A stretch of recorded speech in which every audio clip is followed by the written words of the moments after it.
नमस्कार दोस्तों, फिल्मी वार्तालाप में आपका स्वागत है। दोस्तों, भोजपुरी के पावर स्टार पवन सिंह का इस साल न्यू ईयर सॉन्ग नहीं आने वाला। एक भी उनका स्पेशल सॉन्ग एक रिलीज होने वाला है 1 तारीख को, जो कि बहुत लाजवाब सॉन्ग होने वाला है। बहुत महंगे बजट का सॉन्ग है और बहुत महंगे लोकेशन पर शूट किया गया है। ये गाना आप लोगों के बीच 1 तारीख को आएगा। बहुत लाजवाब सॉन्ग होने वाला है। एक गाने में डिम्पल सिंह नज़र आएंगी और एक गाने में सपना चौधरी नज़र आने वाली हैं। और गाना अभी कंफर्म ये नहीं है कि कौन सा गाना किस दिन रिलीज होने वाला है। एक 5 तारीख को आने वाला है और एक तारीख को बहुत ज़बरदस्त सॉन्ग होने वाले हैं।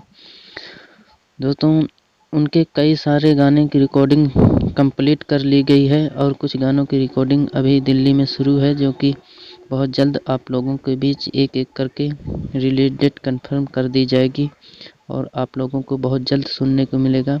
दोस्तों, बहुत लाजवाब सॉन्ग आने वाले हैं। बस 2023 में आपका सुनने को मिलेगा और ज़बरदस्त धमाल होगा। जानकारी अच्छी लगी हो तो चैनल को सब्सक्राइब कर लें और बेल आइकन का घंटी दबा दें।